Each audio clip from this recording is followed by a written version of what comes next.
The show starts in 3, 2, 1, go.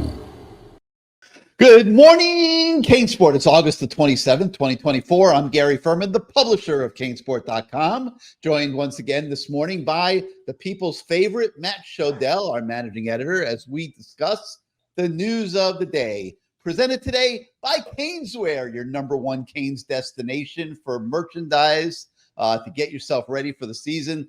Caneswear is stocked up with all the latest and greatest, the Cam Ward jerseys and everything else. Make sure you check them out either in person at their store or at caneswear.com. And we'll have more on Caneswear later in the show. But Matt, we finally got a chance to sit down yesterday for a pretty extended conversation with Mario Cristobal. And the thing that really struck me was how calm he is. He's, inside, that, his mind is churning, his stomach's churning. He understands how big this is for himself, for his program, for all of us out here in the Canes Nation.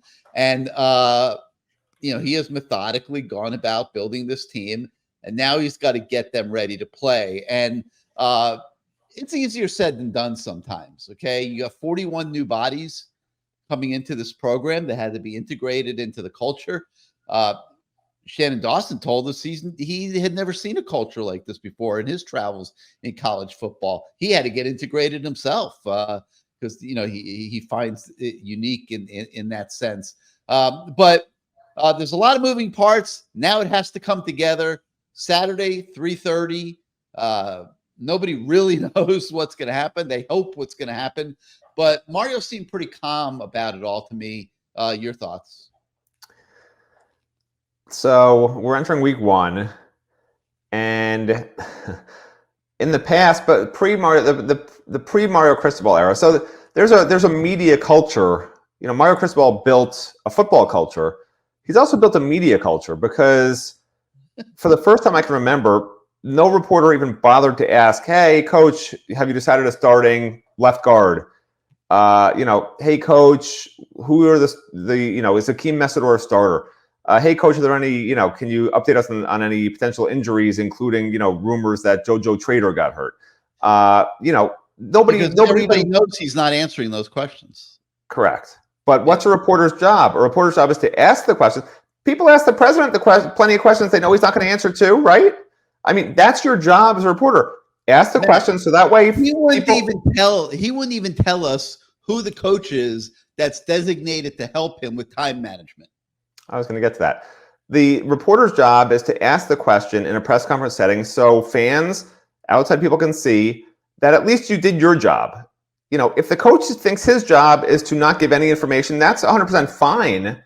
But as a reporter, it's almost, I'm getting sold. I can't remember my words. It's just not doing your job. There's a special word for it. I don't know. It's job blank to not ask questions. I mean, they spent more time asking inane questions about helmet communication and what if it's not, what if he can't hear you clearly? Oh my gosh, what's going to happen? It'll be the end of the world. There wasn't helmet communication last year, I don't think, right? So Shannon Dawson said, well, we have other ways of doing it, right? These are the questions these people were asking yesterday. No fans watching this press conference, they may have been watching a C-SPAN when they talked about. Because I was sitting there also, and I think I know who's starting at left guard. What else did you want to know? Well, okay. So I didn't ask who's starting at left guard because I think I got a pretty good idea. Yeah, Matthew McCoy is expected to start. And I think the guy we've been projecting most likely is going to start. That's not the point. The point is nobody asked. Anyway. I was trying to. But I'm sitting here. I was sitting there too, so I'm taking the shots you're delivering are directed at me as well, and I'm just telling you that if I know the answer, I don't ask the question. I'm not talking about you. What are you taking it personally? What are you taking it personally for? Well, I'm sitting there, and you're taking a shot at everybody in the room. You know the answer, so you don't need to ask it. Right. You think these other 20 reporters know who's starting at left guard? What the rotation is at defensive line? Seriously? You think they all know that? The defensive line is pretty obvious. I mean, you don't know that Bain and Mesidor are probably taking the first snaps at end, and that CJ Clark and Simeon Barrow are probably going to be the tackle starters. And then what do they do on third down and long? Is it Elijah Alston? Who are you moving inside? Tyler Barron? Is Ruben Bain willing to move? Is Ruben Bain willing to? Guidry made it pretty obvious that they have several guys that can go inside and out. So they're going to take some of the ends and move them inside on passing situations. I mean, none of this is a mystery. On passing situations, Barron's going to be on the field. Okay. Listen, if you want to say you know everything about the team, that's fine. Going to be on the field. And Alston would probably be on the field. Those four guys. That's fine. So is Ruben Bain willing to move inside? I don't know. What about the second running back in the game? There's so many questions. You say you know all the answers. I can list 20 questions that could have been asked by people who don't know the answers, right? I had to guess who won the backup quarterback job, coach. If something happens to Cam Ward, he comes out, who's the backup quarterback, coach? You think fans don't want to know that? Question. I'm just telling you. I understand, but right now, Gary, you're totally missing the. I don't know why you keep talking. You want to turn the Mario press conference, and I don't want to get long-winded. That's not what I'm talking about. I said Mario has built his own Mario press conference into reporters asking questions and him looking at them like I'm not going to answer that, like he did when he was asked. That's not what I'm saying. What I'm saying is he's built his own culture. I said he's built his own culture in the media, which is we won't ask those questions because of what you said, but you don't let me talk. Because everybody knows he's not answering them. Correct, but you don't let me finish my thoughts. You just go like this constantly. Anyway, I was sitting in the room. Pre-Mario Cristobal, the media culture with coaches was, hey, coach, who's the backup quarterback? Hey, coach, who's the starting left guard, right? That culture has changed under Mario. So to me, maybe it's a sign that the team culture has changed, right? Because if he could do that to 20 of the craziest people who want to work for very little money, most of them, to basically cover sports as writers, okay, and make them not ask questions that they want to know the answer to, then imagine what he's done when he's with these players 24/7, not 24/7, but a lot more than he's with the media, right? Like that's the culture that's been instilled, which, Gary wouldn't let me get to my point. He took it personal that I said, blah, blah. My point wasn't that we don't know necessarily what. I was in the room. My point isn't that we don't necessarily know who the second running back is that'll be in the game, or who the backup quarterback is, or who the left guard is, whatever question you want answered as a fan. The point is the media culture now is you will never get the answers because you will never get the question asked. And even if the question is asked, it won't be answered. And the media has totally given up. The days of Barry Jackson, waylaying a coach at their car at a booster event are long gone because, this is a consistency, right? How you do anything is how you do everything. Mario Cristobal will never give you information. So for Gary to say we had this extensive interview with Mario Cristobal, it was a Seinfeld episode. It was about nothing. There was some nice gibberish in there about how it's going to be a bloody battle. It's nice words. It makes fans excited, but there's zero information behind the words, which is fine because that's where we are today as a nation. You see it in politics. You see it in every aspect of our lives. You can't tell truth from fiction. You can't tell reality from fake news. And Mario Cristobal will not give you any information. Those are the things we can count on. Death, life, death and taxes. Yeah, Graham Mertz is a really good quarterback. That's great. Big scoop there. Yeah, he's a good quarterback. Big scoop. He talked about the time management coach, even though he wouldn't reveal who it is. It had already been reported there was a time management coach. And then a reporter who I think has been now locked up in the Hecht. I saw him behind bars in the Hecht. He had the gall to ask, who's the coach who's doing the time management? To which Mario responded, none of your effing business. Put him away. Yeah, why that has to be a secret, I honestly don't know, but he clearly wants how you do anything is how you do everything. Do not give out information, period. And that's fine.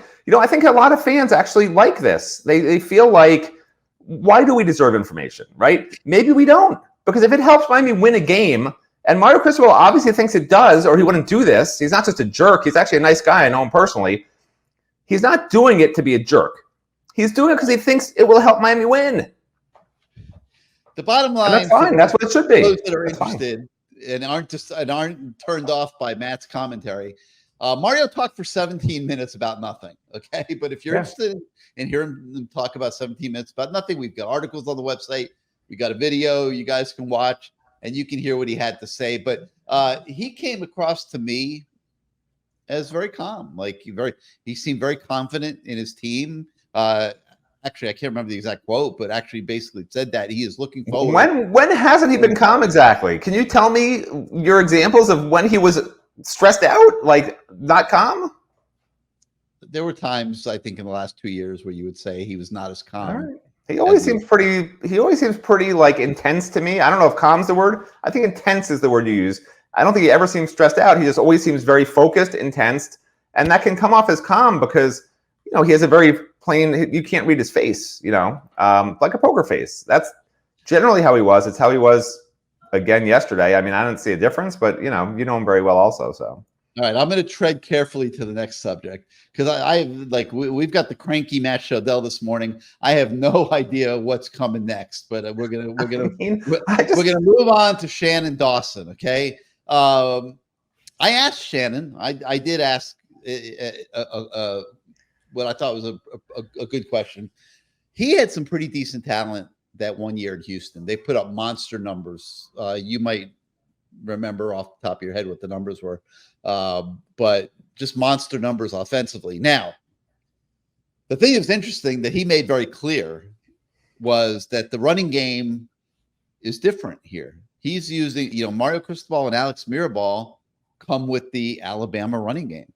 And so that Alabama running game has been intertwined with Shannon Dawson's offense from a run game standpoint. Maybe a few play carryover. We didn't get that detailed. But I thought it was pretty, it was interesting because I was asking him to compare the prospects for this offense with what he had at Houston a couple of years ago, where they, like I said, they put up huge numbers, won 11 straight games to end the season after losing their first game. And he said really not very much at all, Matt, which I found interesting just on face value. Shannon Dawson is being asked to evolve as a football coach here at Miami, not just run purely his air raid concepts from a running game standpoint. And this is now his second year doing it. So I like that it's a second year. He should be more comfortable with it, and it should pay dividends. But anyway, you slice and dice up this offensive situation. Shannon Dawson's under the gun this year to produce because he does have so many playmakers. Well, I'm a Shannon Anon conspiracy theorist, and when you mentioned the Houston offense, he was taken aback, like clearly was taken aback to be asked about the Houston offense, which to me immediately made me think that he's going to be running some of the plays he ran at Houston in this game, and I'm sure Florida studied his Houston film. I assume they have, and when he says there's no comparison, there's clear comparisons. He had a top receiving talent and a top quarterback talent for his conference, the number one receiver in the conference and the number one quarterback in the conference. He has the same thing here. But there's no comparison. And then all he talks about is the run game, how they're going to be such a great run game, which I was actually encouraged by because Gary trusts everybody. To me, heading into a huge season opener with all the pressure of an entire offseason to work on the line, one thing you can count on is these coaches will never tell you exactly what's going on. So for him to say we're going to rely on the run, we have great running backs, offensive line, and tight ends, I was encouraged by that because it perhaps means, and to me it does mean, that he will not be this 8 out of the first 10 plays running the ball. I think they found something that they are encouraged by that they feel will work against Florida. And Florida, remember, has one of the worst secondaries. It had one of the worst secondaries in the country last year, even with Jason Marshall, okay? So maybe this will be that coming out game where, hey, it's the new Miami, right? Like New Coke. New Coke didn't work so well, but the new Miami might work well. Actually, I take that back because didn't he who can't be named use that term? Yeah, forget that. But whatever. His offense, I'm now encouraged based on that press conference that it will be more wide open than I thought previously from things that I had heard, based on sort of some of the tidbits you get out of practices and scrimmages. So with the game planning in full force, I honestly think you're going to see a lot more of what it looked like when he was at Houston versus what we saw last year. I know fans were going crazy on the message board, on the message boards and on the YouTube channel yesterday. How can Matt's friend and Matt blame Shannon Dawson last year? It was all of Tyler Van Dyke's fault. He is the reason why the offense sucked. And yes, of course, to some extent, when you have a quarterback who's causing turnovers, you have to pack it in, so to speak, right? You can't let the quarterback keep turning the ball over. But the run game never evolved. The running plays were always the same. They were always between the tackles. There was no misdirection. There was no innovation, even in the short passing game, which is a very high hit rate, right? Tyler Van Dyke can throw short passes. I'm sorry, people. I know you hate him. But he could have completed passes within 5 yards of the line of scrimmage. And you saw some plays like even that Georgia Tech was running, really, really short plays that turned into big gains against Florida State, right? Innovative plays. We saw none of them last year. So I understand there's, Shannon Dawson certainly is and probably would be better if he had a better quarterback than Tyler Van Dyke last year, but he never adjusted to the problems that he had and just kept doing the same thing over and over once the quarterback couldn't be trusted. So, I think that's at the crux of what my friend was thinking, what I also agreed with him on, just to respond to you guys out there that had a problem with it. I certainly agree with you. Tyler Van Dyke caused him to rein in the downfield passing attack. There's no doubt about it. But again, you didn't see him evolve with new plays. Let's do this instead. It was just the same thing without the downfield passing game, And there were other things at times too. Like I think it was the NC State game where they weren't covering anybody in the flats, and Miami never adjusted. I think it was the Louisville game where all the receivers were in single coverage on the outside. They never exploited that. Right. They did what they did, and they correct. They did what they did. They didn't look at. They didn't really look at, hey, what can we do against what they're doing now? It was more like, hey, what can we actually do well? And he felt running between the tackles was what they could do well. Like he wasn't going to adjust, and he didn't adjust. But I maybe thought that Shannon Dawson last year suffered from not having an experienced guy up in the booth on the other side of the headset with him, identifying the defenses and where there were openings and adjustments that could have been made. I'm so glad you said that. Thank you. Because remember I said at the beginning of the season that he should move upstairs. Remember he's going to be on the field. I said that's a big mistake. He wants to look in the quarterback's eyes. I said, who cares about that? You need to see what the other team's doing. Upstairs. Now they got a guy that's been in the program for fall practice. Yeah. That we've been trying to get an interview with, but for some, But again, if he was that good, like anybody who's great should be a coordinator and probably should be the guy deciding from upstairs what they're seeing and, innovating based on that. I don't know if Shannon Dawson ever moved upstairs, but I don't know if people remember. I said it before the season. I said, if he's smart, he will be upstairs as soon as possible and realize this is not smart. And I know some coordinators are on the field, some are upstairs. I get it. But in his case, his explanation for being on the field was simply to look the quarterbacks in the eyes. Now, I get it if there were some other reasons, but no, that's not a reason to not be able to get your bird's eye view and really see what the defense is trying to do to you every single series. Well, I felt that he suffered from not having a quality offensive mind up in the booth on the other side of the headset. They pretty much were using GAs up there, and I think that I believe Mario has made that adjustment. It's one of the adjustments he's made. I'm not going to say the name yet because I don't want to get put in Mario jail.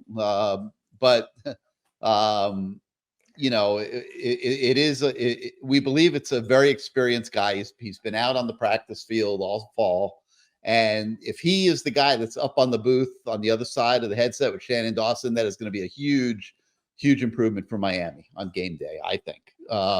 In addition to having the clock management coach ready to rock, who has put a lot of time into that aspect of the game. So I think the point of all this is that Mario has looked inside himself as well, and inside the program as the head coach, and he's trying to address the areas where they felt they were deficient last year. And I personally, I'm going to get accused of being pro Mario and all that. I think he's done a pretty good job. I mean, there were a lot of mistakes made the first 2 years. No argument from me. The wrong coordinators hired in Gaddis and Steele. Having to remake almost the entire coaching staff after year one, those were not the blueprint. Okay. But in fairness to Mario, he walked into a mess, and he had to put together a huge organization very, very quickly. And he made some mistakes, and he's had to try to recover from those mistakes. But that's why, and I'm going to circle this back to the coordinators, they got to deliver for him this year.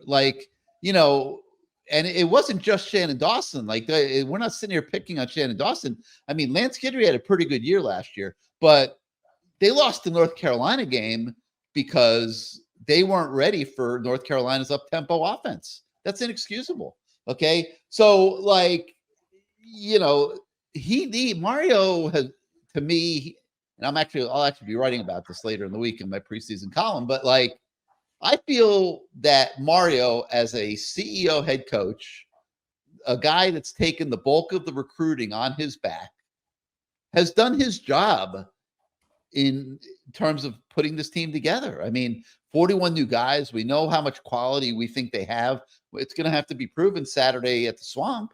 But, you know, Mario has delivered an improved organization to the two guys that he has entrusted with the play calling duties, and that's Shannon Dawson and Lance Guidry. They have to come through for him. They have to come through for all of you guys out there watching. These two guys have got to come through this year. They have the pieces. They have, there might be a shortage still of elite talent, which I do believe, but so many more pieces, so much more depth. There is no reason that this team should not have a great season this year. You could define it at 9, 10, 11, 12 wins, whatever you want. That's in the eye of the beholder. But there's no excuses this year, Matt. I don't think I'm like saying anything earth-shattering here. These guys have got to come through for the U. Yeah, what's so befuddling is really there's nobody on paper Miami should lose to talent-wise. But I feel like we've said this before. I feel like I've said it numerous years. Like maybe there's one team they should lose to on paper this year, 2 years, two teams they should lose to on paper. I can't remember a season we've ever gone into, honestly, in the last 20 years where I've said on paper there's more than 3 teams they should lose to. I can't remember it. And I've always added 2 or 3 losses to just the losses on paper that you expect, because that's what's happened for 20 years. And it's come true. I predicted 7 wins last year. 2 or 3 more because you screw up individual games for different reasons. Well, I'm including that. But, Steven and I both predicted 7 wins last year, and we were right on. And I predicted, I think it was 7 or 8 wins the prior year. Obviously, they were much worse than that, but everyone else was predicting 10 wins, So my point is I'm on the bad side usually of the downside of prediction. So when I'm predicting 10-2, which is what I predicted this year, because I don't see a game they should lose. So I'm just saying 2 losses because that's what happens every year for 20 years. They lose 2 games they shouldn't. They shouldn't lose any games this year. They should not lose any games this year. If you're playing, an AI simulation on college football, EA, whatever, like they'd win every game. If it's a realistic AI simulation, they'd win every game if they stay healthy for the whole year. Like they out-talent every team. It's why they were ranked number 1 in every single category in offense in the ACC by Athlons or Lindy or whatever, and not that far behind on defense, a little ahead of middle of the pack on defense in the ACC.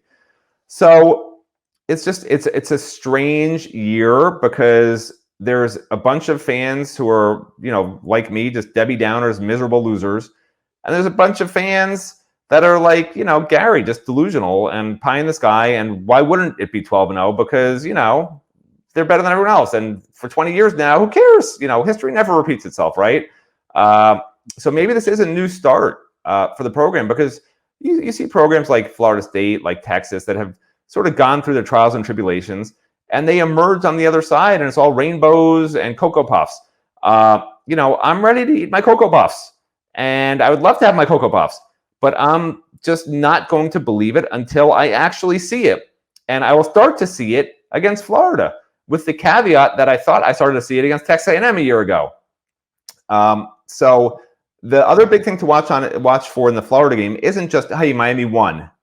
It's how did Miami win? Did they play clean? Did they look like a real team? You could watch the old Miami teams. Like, you could tell the difference for those longtime fans out there. When you watch those Miami teams in the early 2000s, late 90s, whatever you want to call it, whatever you date back to, you can remember the push that they get on both sides of the line of scrimmage, right? That's where it starts. Then you have the great quarterback play, the great running back play, explosive receivers, good special teams. That's what championship looks like. Miami fans have probably forgotten that for the most part. I certainly have not, because I keep waiting for it to happen and it never does. So that's what you should be looking for, okay? in addition to winning. And if they lose, forget about it. If they lose, I'm not even going to be doing the show anymore because, like, what's the point? Nobody's going to watch. Nobody watches anyway. No more shows. If they lose to Florida, we're done with Good Morning CaneSport. It'll just be funeral CaneSport, and it won't exist anymore. But those are the things I'd be watching for. You know, in addition to if they win, did it look like it used to look like, where they're just punishing people play after play and just rolling guys in, and the next guy in is the future. You know, Cam Pruitt, he looks like the next, you know, who name your linebacker from back in the day, right? Like, he looks like that guy, like John Vilma, whatever. Like, he's a young John Vilma. You know, OJ Frederick, he looks like a young Antrell Roll. Like, whatever it has to look like, that's what it should look like. Not like, oh, you know, he looks like, you know, who, I don't want to call out a bad cornerback or an average cornerback, but you know who they are, guys, right? Because there have been a lot of them in the last 20 years. You don't want to see your starting corners be like, oh, yeah, they're just sort of like the same. You know, they got beat downfield, but the quarterback missed him, right? That's not what you want to see. You don't want to see like like Devontae Brown 5 yards away from the receiver, like happened in the game, but they overthrow the receiver. Like, that's not what you want to see, because that will hit at some point during the season. That means you have a pretty bad cornerback who cannot cover one-on-one down the field. He gets run by. You know, these are the sort of things you should be looking for as a fan, even on TV if you're not going to Gainesville. You can see it clearly, and that's going to tell a story to me. You know, final score should be a Miami win. In addition to that, you've got to see all the stuff I just laid out, and then you know what you have.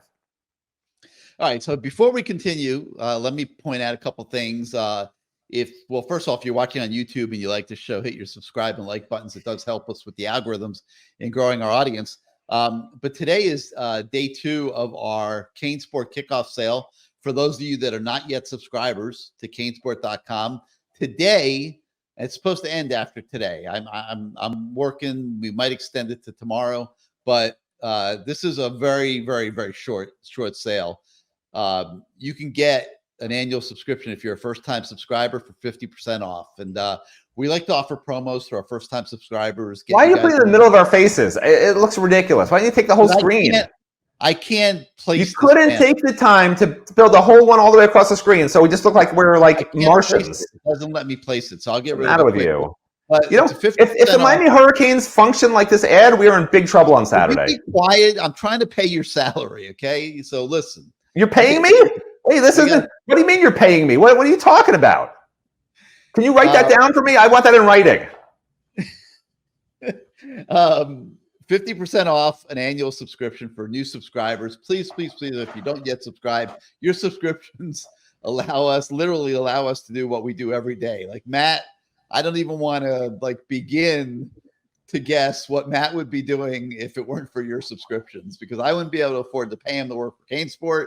And who would take? I don't know who would take him. I really don't know. Who would have him? I don't know. I can't even begin to predict. But kickoff sale today, 50% off. Use the promo code kickoff24. Your subscriptions do allow us to do what we do every day to try to make your fan experience the best that it can be. So go to CaneSport.com, sign up for an annual subscription. Use the promo code kickoff24. You'll get 50% off, and we will greatly appreciate you. So anyway, so the one thing that kept coming up yesterday was this new technology. And it was interesting because when you're watching the games this past weekend, I don't know how many of you guys out there watch the games, but you constantly saw players covering the ear holes on their helmets because they were trying to hear their coaches in the speakers that they have inside their helmet. So in the case of the Canes, you're going to have Cam Ward, obviously wearing the one for offense. And it sounds like it's going to be Francisco Manoa who's going to have it for the defensive side of the ball. And he'll be calling the signals, and he'll be on the headset with Lance Guidry. And this isn't like an open-ended communication. Cam Ward can't drop back to pass, and Shannon Dawson can't say, throw it to Restrepo, throw it to Restrepo. No, it's not going to work like that. They have a limited amount of time. I believe it's 20 seconds. I'd have to double with 15 left on the clock. With 15 left on the clock, it shuts off, right? Oh, yeah, so you have 25 seconds, yeah. Okay, 25 seconds. So they have the first 25 seconds of the clock to communicate with the quarterback, or in the case of Miami, linebacker, and call the signals and get him in. But obviously, a key element of that, we'll just talk about Cam Ward. He's got to be able to hear it, okay, and it's going to be loud sometimes in the stadium. And a lot of these guys on opening weekend were having a really hard time hearing their coaches tell them what the play is. So somebody actually asked me this question on the message board in the question and answer thread that I have going on the message board with all of our subscribers, just any questions they have this week leading up to the game. And this came up, and the answer to the question is, they got to have signals, a whole signal protocol for if that technology is not working properly, or the quarterback or linebacker in our case can't hear what the coordinator is saying to him. They still got to be able, obviously, to get those signals in within the time limit. So this has been a big thing at practice the entire fall. They think they've got it down. They think they've accounted for every contingency. But Matt, I just thought it was interesting because, you try to make advancements with technology, and they're also going to have iPads on the sideline so that they can watch the replays of plays on their iPads and make adjustments on the fly on the sidelines, which I think is great. The NFL's been doing it for a few years now. The college game's catching up. They're going to have these iPads on the sideline. So they've just been getting used to using all of this technology. But if you got to have backups for the technology, doesn't it almost kind of defeat the point of the technology? But Shannon Dawson seemed excited that he's going to be able to be on a headset with Cam Ward. So, I'm all for it, I guess. You have any thoughts? Yeah, if it doesn't work, they'll revert back to how they did it every other year for the history of college football. College football is becoming a lot more like the NFL, which I actually like. I have no problem with that because you know what? These guys are going to be playing in the NFL. They may as well get used to it. The clock, the 2-minute warning. the whole thing. So I sort of like it. I like the NFL a lot. I used to like college football a lot more, but NIL and the transfer portal and it's honestly I still like college football a lot because the majority of the players in college football are still doing it for the love of the sport. Which is honestly that's my big thing. Because I was a guy who was never good enough to I played in college, but I was never good enough to really be a guy. You know what I'm saying? And I still think the vast majority of college athletes, it's a fact, are playing because they love it. They're not playing with the illusions that they're going to be in the NFL. Okay, there's a very small percentage that gets the NFL, and obviously a bigger percentage that think they'll get to the NFL. But out of the 85 guys on Miami's roster, even at such a high-level program, there's 20, 30 guys that pretty much know already that, hey, I'm just going to put out for Miami, put out for the home team, and that'll be it. I don't think Cam McCormick thinks he's going to the NFL. You can go down the list, and I guess I shouldn't have called out Cam. I feel bad, but he could take it because he's 38 years old, so he's more mature. But that's how it is, and that's why I love college sports. NIL and the portal have ruined that a little bit for me, and I think you watch the College World Series and just the pure joy of the winning team, and then them running over to console the losing team. In such a crazy game.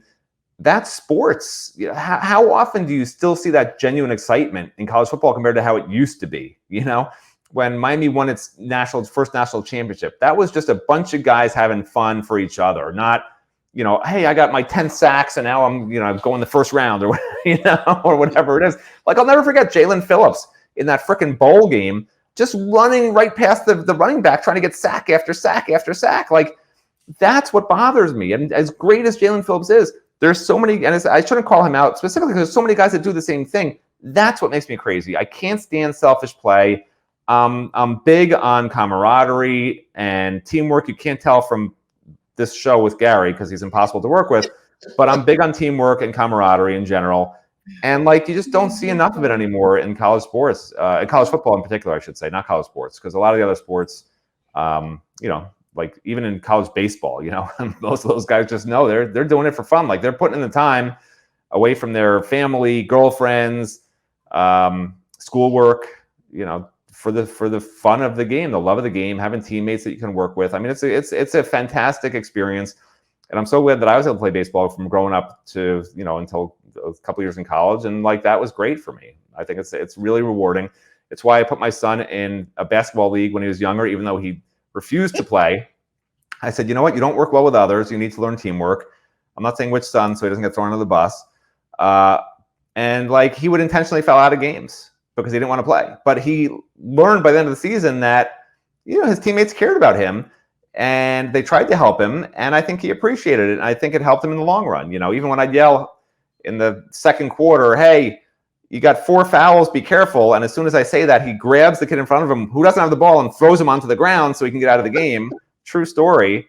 You still get some valuable lessons out of teams, being part of a team, not always being on your own and doing things yourself. So sports are so important. I think that's why people love sports. I taught a sports and society class in college, believe it or not, as part of the experimental college for the Mighty Tufts Jumbos.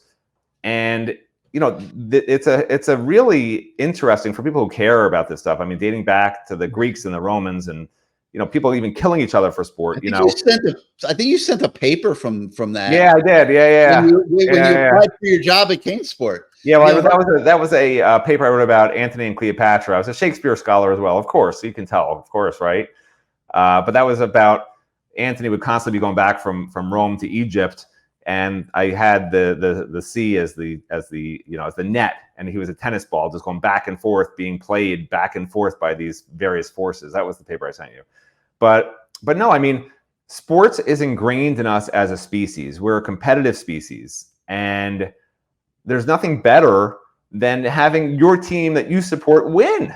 You feel part of the team, right? As a fan, you're on a team. You've chosen your team. The other fans are on your team. In the fan team, they're the player team, right? So it's sort of just, we're all just one big team trying to pull in the same direction. And that's why it's frustrating when, some people on your own team just don't see the same things that you see, or say you're an idiot because of X, Y, and Z. Like, we all want the same thing at the end of the day. Even though Gary and I are reporters, we're on your team, fans. Believe it or not, Matt Shodell is actually on your Miami Hurricanes team with you. Okay, I'm not trying to intentionally be annoying and make you guys crazy. Like, we're all trying to pull in the same direction. But how we get there is, can be like a little bit like, like Gary Ferman at Hooters. You got to go in between the tables and try to find the best waitress. It's hard. Well, great transition to what I'm going to say about Lance Guidry, because it's another story that's on the website today. And we're giving you, honestly, right now, we're putting out so much content. We can't talk about every single story and topic on the show. But Lance Guidry did have some interesting things to say. And he's expecting some wrinkles from Florida in this game. He's not just sitting there game planning based on what they did last year when they struggled, when they lost 5 straight games to end the season. He's, and it kind of makes sense. When you lose 5 straight games to end the season, don't you kind of have to shake it up a little bit going into the next year? It would be insane for Florida to come out on Saturday doing the exact same thing and running the exact same plays that resulted in them losing 5 straight games to end last season. So Lance Guidry, he talked a little bit about that, and just covered some different concepts. He's pretty impressed with Graham Mertz, just like Mario Cristobal is, and they've got a couple decent receivers on that team. So there's nobody in Coral Gables that's writing in a blowout win here, like some people out around the country are. They're expecting to have to make adjustments on defense. They're expecting to see things that they aren't prepared for. And that's going to make part of Saturday, I think, interesting, just from that standpoint. And why I do believe that this really is going to be a battle into the fourth quarter. Like, I'm not assuming that Miami is winning this game, easily. Now, hopefully it works out that way, but I'm not assuming that. Now, Guidry also talked about the depth that he's got at defensive line and linebacker. He's very happy with that.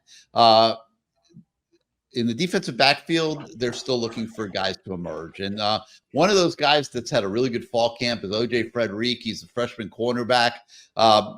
It's going to take guts, Matt, to roll him out there a lot on Saturday. I don't know whether they're going to start him or not. I guess that's one of the questions that we could ask Mario today that he would have said, I'm not answering that anyway. But Wouldn't that be a fun press conference? Just ask him constant questions that he can't answer. Him with questions that he's not going to answer. That'd be great. Just 10 straight questions from 10 different reporters of stuff he will say, I'm not answering that. That would be fantastic. I would love that. That'd be so much fun. Yeah. Well, but,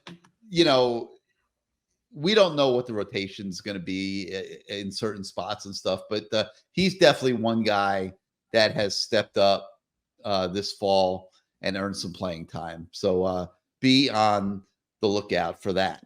All right. Other things that are on the website today, we have a story how, speaking of Hurricanes offense, how with all the hype that's coming into this season, this offense has a lot to live up to beginning Saturday. I mean, it goes back to what I was saying about Shannon Dawson. Must deliver. They got to protect the football. It's just got to be a very well-oiled looking offense. And, Matt, I don't think that's unfair. And this is your article I'm talking about anyway. I don't think it's unfair to expect that after everything that's gone into putting this offense together. To expect what? I stopped paying attention to you. To expect a high level of play. I mean, we're talking about how they have a lot to live up to with all the hype that they're getting going into the season. But I don't think it's blind hype. I mean, I think it's justified hype. Well, what do you want me to say? They're going to be great? I have no idea. I mean, it's your story. My story says there's a lot of hype.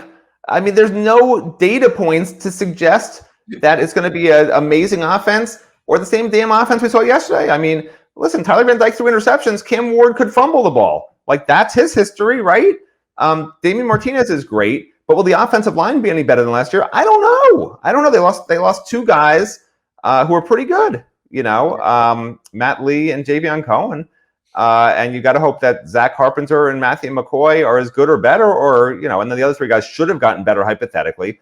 But we've seen so many times, the development's been such an issue in this program. So, you hope these guys get developed. And then the offensive thing also is there's just so many new guys. Even at tight end, we really haven't seen Elijah Arroyo in 2 years, Elijah Lofton's a new guy who just arrived, right? Wide receiver, one of the main guys, just came in from Houston, right? Offensive line, 2 new starters, new quarterback, new running back. So there's so many new pieces that it may take a little bit of time to mesh. That's why there's definitely something to be said for building through recruiting, because you don't have 10 guys leaving 1 year, 10 guys coming in as starters the next year, which there are more than 10 new starters this year on this team. Right? We could add it up real quick. Quarterback, a new starter, running back, 2 new offensive linemen, new tight end. Well, really 2 new tight ends. We'll count it as 1. A new receiver. So 6 new starters on offense. And then on defense, you got 3 new defensive line starters because Akeem Messidor was out all year. We will count him as new because he started 2 years ago. So 2 new defensive line starters, no new linebackers, and 3 new DBs. So 5. So what is that? 9?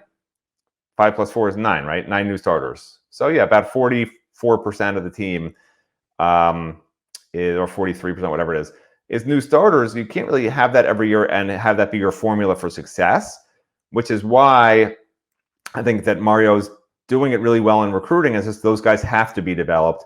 I also found it very funny that Mario refuses to call his first recruiting class his first recruiting class. I laugh. He did it multiple times yesterday. But it wasn't. He signed them. He could have said, we don't want you because you suck. So he signed them, but it's not my class. I had nothing to do with those poor guys who were still on the team in that class. He disavowed them. Whose recruits were they? Manny Diaz didn't sign them. They're like in Neverland. I mean, they don't even exist according to Mario. It's not his class. It's not Manny's class. Whose class do they belong to? Who signed them? You'd have to look up the stats, but that first class that was put together in a few weeks after he got here, it's nowhere near the quality of. So he refuses to acknowledge it. I don't blame him. I wouldn't want to take ownership of average class. He says, my first class are now sophomores, second-year players. I'm like, wait a minute. Let me think. Didn't you sign a class that now is third-year players? He's like, those players suck. They're not mine. It's like basically a parent of somebody who cheats on their girlfriend or something and they have a baby with someone else. That's not my baby. That's not my baby. From our state and I'm not taking the genetic test. Mario Cristobal will not take a genetic test to prove that it's his baby, okay? It's not his baby. Look up the stat from our State of the U series and see what the stat is of hits and misses in that recruiting class. Right now, you want me to find it? Yeah, find it while I'm talking because I'm going to. What do you think I am? Like another story while you do I'm not a bot. I can't just find it. Find it. How? What would be your process for finding a story you wrote 6 months ago? Search State of the U 2024. You'll find it. All right, listen. Find it while. How about this? I'll just look up the class on the On3 database. Won't that be a lot easier, Gary? Nah, whatever. Just be quiet for a minute, all right? Because I want to talk about the story because we had the rare opportunity to sit down with Dan Radakovich, and this was a session where I felt the duty to represent all you guys out there because I know that there were a couple things that you want to know about, and one of them is where does Miami stand with this whole conference situation and all that. And Radakovich basically said what I've been telling you guys on the message boards. Miami is totally dedicated to the ACC. They are not looking to leave like FSU and Clemson, even though FSU and Clemson have nowhere to go. I tried to tell you guys that as well. But they seem to be hanging their hat in the ACC on this bonus pool that they've dreamed up for teams to get rewarded for doing well. So, like, for example, if Miami makes the college football playoff this year, they're going to get extra money. And it might only be a few $1 million, but it's going to be something that's going to start trying to bridge that gap a little bit. Ultimately, I believe ESPN has to renegotiate the contract. ESPN is a big player in creating this inequitable situation in college football. They need to be a player in fixing it, okay? And this is not so hard to fix. You renegotiate the deal with the ACC. You get NBC to partner with you to help pay the freight, and let NBC have an ACC game of the week. And you partner with NBC, and you get NBC to say, Notre Dame, we are not supporting you as a one-off anymore.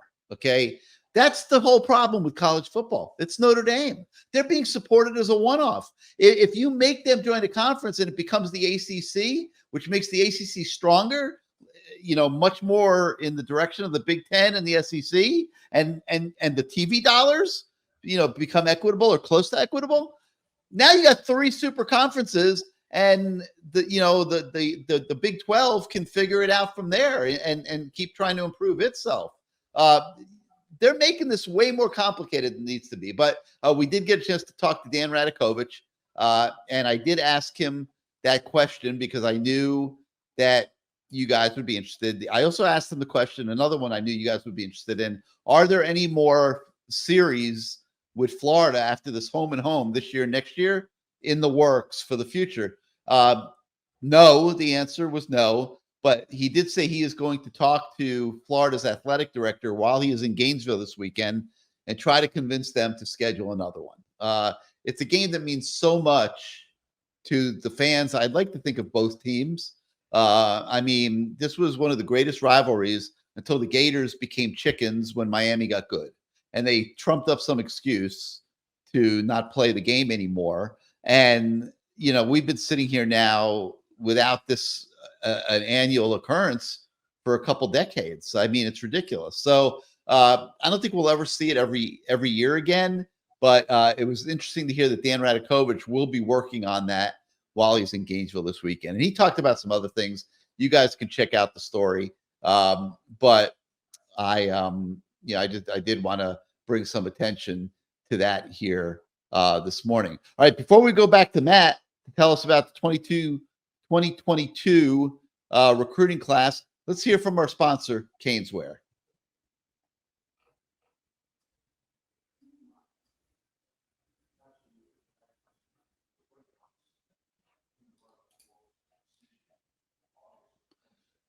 Well, something's wrong. It's not playing the commercial. We'll have to figure out what's going on there. But to make the long story short, the headset's broken. Gary's headset is broken. Let's use signals. Use signals. That was really, really, really, really, really bizarre. That didn't work good. Let's try this again. Welcome to CaneSport. New store, new items, same great experience. Family owned and operated since 2010, CaneSport has the latest merchandise from the Miami Hurricanes, Miami Dolphins, Florida Panthers, Inter Miami CF, and more. Come visit us at our store in Davie on University Drive, just south of 595, or online at caneswear.com. CaneSport, the spot Miami fans shop. All right, so 2655 South University Drive in Davie. They got a great cane store. If you haven't been there and you're in the area and able to go, I highly recommend you guys go. If you can't, you live out of town, go to caneswear.com. You will find everything Hurricanes that you could want. And it really is now, really, I mean, it's probably the top Canes fan destination out there. I mean, you know, I know the athletic department in partnership with some people trying to crank up a store down there in Coral Gables, but like, you know, all Canes is not what it used to. I don't even know if I should mention them, but it's not what it used to be. And Caneswear is your place, and it's only 15 minutes from the stadium. So check out Caneswear, caneswear.com. You will not be sorry. They got everything that you need to get yourself ready for the season. And while I'm talking about them, I'll also point out that they got a big party up in Gainesville for those of you that are going to the game Friday night from 6 p.m. to 2 a.m., an 8-hour season kickoff party. So if you want to party, you got 8 hours to do it at the Caneswear party. DJ and Hose are on the patio? Which one is it, a DJ or is it a bunch of Hose? DJ Hose is his name, I think. I hope so. Our buddy Hurricane fans get in trouble. Our buddy Lamar Thomas is going to be the host of this party, along with Uptown Dale of Miami Heat fame and Bar Mitzvah fame in South Florida. And it's going to run from 6 p.m. to 2 a.m. at Capone's in Gainesville. They'll have lots of merchandise there. They'll have raffles, giveaways, a photo booth. So if you're going to Gainesville for the game and you need something to do on Friday night, make plans to check out the Caneswear party at Capone's, and you can get your tickets at caneswear.com as well. All right. I don't know. So I'm looking at the best DJs of all time. DJ Hose is not listed on there for some reason. Not among them. Weird. All right. Let's get back to 2022 recruiting class. All right. So alienate Caneswear. I looked up your damn story, okay, because you're so freaking annoying about it. Mario's not going to be happy, okay, because one of us wrote, Mario Cristobal was hired in early December and helped hold this class together and put on the finishing touches. Mario has disavowed this class, just like it was Mission Impossible, and like it went horribly awry, and he had to go into witness protection for the rest of his life. What's the hit or miss numbers? That's how much he's disavowed this. It actually isn't awful. I mean, he did a terrible job in the transfer portal. He took Mitchell Agood, Caleb Johnson, Jacob Lichtenstein, and Antonio Moultrie, which is just stupidity. Which I complained about from the start. They're just taking these. You did. You absolutely did complain about it from the start. Yeah. But anyway, so those were the portal guys, and then there were 13 guys that left with eligibility remaining, headlined by Jakari Brown, Trevante Citizen. He also took John Dennis. Great take. He took John Dennis in that class. He took Frank Ladson as a transfer in that class. I mean, it's such a horrible. Logan Sagapolu. Colby Young was in there as a transfer also. So was Henry Parrish as a transfer. Daryl Jackson as a transfer. Both those guys have now transferred to other programs. I mean, just so bad in the transfer portal as you look back at this. It's like embarrassing. And for Mario to not acknowledge that those were his transfers that he took himself is ridiculous. It's embarrassing for those guys. With about a 2 or 3 week recruiting period. These are transfers. These are transfers. These are transfers he took. I know. These are January transfers. He had he took over. Gary, you're misunderstanding. I don't know why you protect the guy so much. He took over. The season was still going on for a lot of top programs. People weren't even in the portal yet. He did a full portal evaluation probably from Oregon. He comes here. These are the portal guys he took from Oregon, some of them. He took 2 of them he took from Oregon like they were so great. 3 of them if you include Cam McCormick now. But you can't not blame the portal from that cycle on Mario. You could say, okay, the recruits, sure, I will give them a pass. I was just messing with you on that. Of course you can give him a pass on the recruits. Those were guys that he hasn't had a chance to recruit in a full cycle. That 100% is understandable. The portal guys, give me a break here. You can't say, oh, it's not his fault. He took those guys. All right? That had nothing to do with the other guy, who I won't name. But anyway, as far as the... he was hired on December 6th, 2021. Yeah. Okay. That's like 2 weeks before signing day. But there's no portal signing day. They just enroll in January. What are you talking about? But my point is, like, it was like a frenzy. Like, they were just grabbing players wherever I'm not blaming him for the recruits. I agree. They didn't do a good job of it. But the whole point of this exercise was, why would Mario want to disavow? When did they start taking portal guys last year? After their season ended in the beginning of December. They weren't worrying about the portal before that. You can't even look. It's tampering. The guys weren't even in the portal. There wasn't even a portal open yet. He had 100% to do with that portal. I don't know what you're talking about. The point of the exercise was we were discussing why Mario is not owning the first recruiting class. Yeah. So you don't consider portal guys part of a class? I didn't understand. I do. I don't consider anything that went down that first year.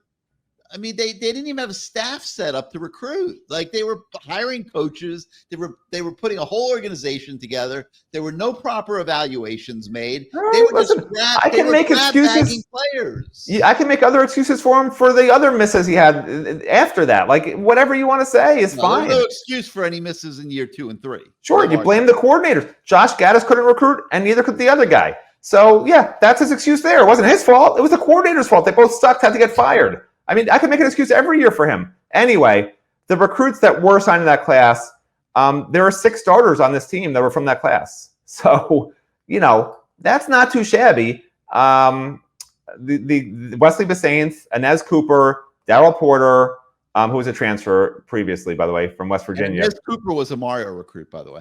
Go ahead. He was not being recruited by Manny Diaz, is my point. We have him in the 2022 class. Oh, I see what you're saying, right. So he found him afterwards. Yeah, he found him afterwards. But he still disavowed him.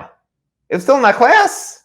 Like, what's the point? He still said it's not his guy. All right, he should have. Anyway, Jaden Harris was in that class. Matthew McCoy was in that class. Akeem Messidor came in from West Virginia in that class as a great transfer, obviously. So Matthew McCoy and Cooper were not being. And then some key guys, some other key guys that will be backups: Isaiah Horton, Ahmad Moten, Marquise Williams. I mean, it was not an awful class, but there were just a lot of guys that just were total misses. Jaleel Skinner, you could blame him for Jaleel, right? They worked hard to flip Jaleel from Alabama after he got hired. Jaleel only came to Miami because Mario got hired. So, I mean, it goes both ways for him. Like, I know you can say nothing's his fault, everything's someone else's fault, but like, his class is his class, That first year. Kamari Rogers wasn't coming to Miami until Mario got hired either. And he was dying to get Kamari Rogers. So, like, it is what it is. The first year, he gets a complete pass. The whole thing was a nightmare. I mean, you could say that, but like, he convinced Trevante Citizen to come to Miami. Trevante wasn't coming here until Mario got hired. So, like, you can say whatever you want. Mario was dying to get some of these guys, and they didn't pan out. It is what it is. It's okay to say that. But it's not okay to say it wasn't his class, because a lot of these guys, he convinced them to come after he got hired, flipped them from other programs they were leaning towards, already committed to, signed an entire transfer portal class after he had a month to evaluate the roster upon his being hired before classes started. So, that's the facts. You can shake your head no all you want. Those are facts. No, I'm laughing. You're campaigning now for comments on YouTube. I'm not. He disavowed an entire recruiting class that he signed. Kamala and Trump at their convention. You're campaigning for votes right now. You're campaigning for positive comments on YouTube. Nobody's listening anymore, so I'm just annoyed with you. 58 minutes in. Nobody's listening. I'm doing it for my own benefit to annoy you, but it's true. Everything I said is true. It's all facts. Let's bring this to a conclusion. All right, Who says they didn't recruit a class they signed themselves? Like, who says that? If you don't want the guy, you don't have to sign him. You're the coach. Like, what is that? I'm not trying to be funny. I'm just naturally humorous, I guess. It is funny. It's funny because he is. I don't think anyone else is going to find it funny. He's only owning the last 2 recruiting classes. Yeah, that's what's funny, but it's weird. It's not even funny. It's just weird. It's funny. What if the 2023 one doesn't work out? Then he'll say, next year, I've only had 1 recruiting class so far. We'll see. They're only in their 2nd year. I don't know what's going to happen. Wait till he does that next year. Oh my God! I hope your fan club made it to this point of the show. I can't believe he said that. Like, that's just a weird thing to say. He didn't have to say anything. We will not bore you guys for more than an hour. Nobody's listening anymore. This is just between you and me, okay? But the fact that he felt he had to say that multiple times yesterday is weird, man. He didn't even have to bring it up. Why say my first recruiting class is only in their 2nd year? Why say that not just once, like you made a mistake, but multiple times to make sure people somehow recognize what. Like, I don't even know what he was trying to get at. That was just super weird to me. Maybe because he was so relaxed, Gary, because he was so relaxed yesterday, according to you. Maybe that's why he said it. I got His brain relaxed for a minute. I got 20 seconds before we reach statute of limitations. Oh, forget it. Let's go. So we have another story on the website today. We talked to Luke Nichols' coach. He's the quarterback commit for the 2025 class. Doing really well. Came into South Florida over the weekend.